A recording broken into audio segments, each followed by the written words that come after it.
বলেন। বাবা ডাকছি, ছেলেটা আমাকে মাইন্ড করছে। রাতের নাইট কি একটা জিনিস হয়? রাতের নাইটে তো আমরা নাইটে যে যেমন সারা রাত কাজ করলে আমরা নাইট করলে কিছু পয়সা পাওয়া যায়, কিন্তু ছেলেটা আমার উপরে মাইন্ড করছে। ছবি আছে, আমার নাম্বারও আছে বাসায়, দিতে পারতেছি না। বাবু থাকে অনেক দূরে, কিন্তু আমি ওকে বাবা ছেলের মতন জানি, ছেলের মতন না জেনে মাইন্ড করছে আমার। নাইট ডিউটি ছেলেদের সাথে থাকে, তাই মনে করছে অ্যাকচুয়ালি তার। আমি খুব ভালোবাসতাম আমার ছেলেকে, ছেলের ছবি আছে, এমনকি সাথে সাথে আজকে আমি নেই। যদি আমার নতুন একটা মহিলা পাইতাম তাহলে আমি অবশ্যই এখন আমি আমার দেশের ছবি পালন। আমি ছোটোবেলা হারাই গেছিলাম। আচ্ছা, ছোটবেলা হারাই গেছেন। হারাই যায় এই যে ফিল্ম লাইনে অনেক ছোটোবেলা থেকে গান অভিনয় করেছি। তো আপনার বাবা মা ভাই বোন এদের নাম আপনি জানেন না? আমি ছোটোবেলায় হারাই গেছি, শুধু বাবার নামটা জানি। হ্যাঁ।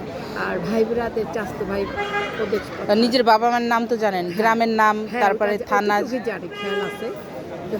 বেদনাবাড়ি জন্মস্থান। আর আমার বাবা মা নাই এই পৃথিবীতে, বাবা মা নেই, কিন্তু আমাদের সম্পত্তি অনেক আছে, চাস্তো ভাইরা খাচ্ছে। এখন তো তাহলে আপনার কেউ আপনার খোঁজ কেউ করবে না, কারণ হচ্ছে যেহেতু আপনি এখন অনেক সিনিয়র হয়ে গেছেন, ছোটবেলা হারাইছেন, এখন আপনার বাবা মা আছে কি না? এক মাস ধরে না, বাবা মা মারা গেছে অনেক আগে। হ্যাঁ। ছোটবেলায় আচ্ছা। তখন নানা নানির কাছে বলেছি, নানা নানিরা আর কি ভালোবাসেন। একজনের হাত ধরে ঢাকায় আসছিল, সেও আমাকে ফালাই দিয়ে গেছে। তারপর চলো ঘরবাদি লাবণী, তার কাছে ছোটোবেলায় বড় করলাম। আচ্ছা। সে আমাকে ছবির লাইন দেখায় দিয়ে শরীর, সেও কয়দিন পরে মরে গেছে। আচ্ছা। তো ফিল্ম লাইনে বহু ছোটোবেলাতে এই পর্যন্ত করতেছি, কিন্তু এখন আমি একটা ছাড়াই কিছু পাচ্ছি, কোনো কিছু পাচ্ছি না।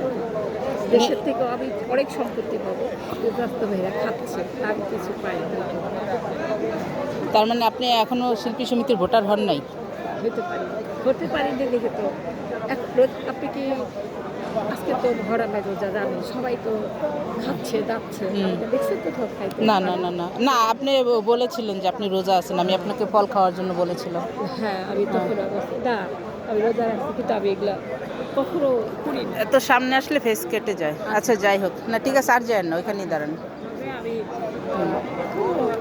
সেই দিন ডাক্তারি হয়ে গেলাম, মানে কোনো কাজ করতে পারলাম না, কি বা কিছু করতে পারলাম। বড় একটা শিল্প আর্টিস্ট হওয়ার সব ছিল। যেমন কবরীকে দেখতাম কেমনে কাপড় পরে, কেমনি করে, ওরকম করে চলতে পারি। আজও কিছু করতে পারলাম না, দুঃখ। এখানে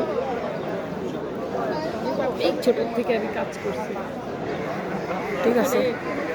এত বছর ধরে কাজ করি, কিন্তু কেউ আমাকে চিনে না, এটাই আমার।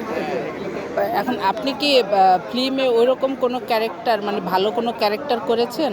হ্যাঁ, করেছেন। কয়েকটা যেমন শুভ অভিনয় করছি, আর খারাপে বইরা যাবো দিশারে গান ঢোল বাড়াইছে, অনেক সুন্দর লাগছে। না, আপনার কি ওখানে কোনো ইয়া ছিল, ডায়লগ ছিল? ডায়লগ করি নাই, অভিনয় ডায়লগ করতে পারি। এখন হচ্ছে আপনাকে মানে আপনি যদি শিল্পী সমিতির সদস্য হতে চান, সেক্ষেত্রে আপনাকে ক্যারেক্টার করতে হবে, ক্যারেক্টার আর্টিস্ট হতে হবে। আপনি যেটা করছেন এটা আসলে কোনো ক্যারেক্টার না।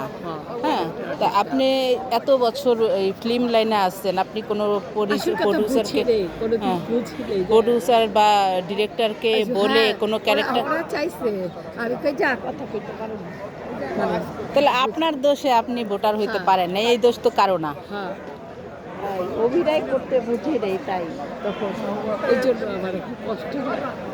ছোটোবেলাতে আসলাম, অভিনয় করতে পারলাম না ভালো। ঠিক ঠিক আছে আপু। আচ্ছা, ওকে, অসংখ্য ধন্যবাদ।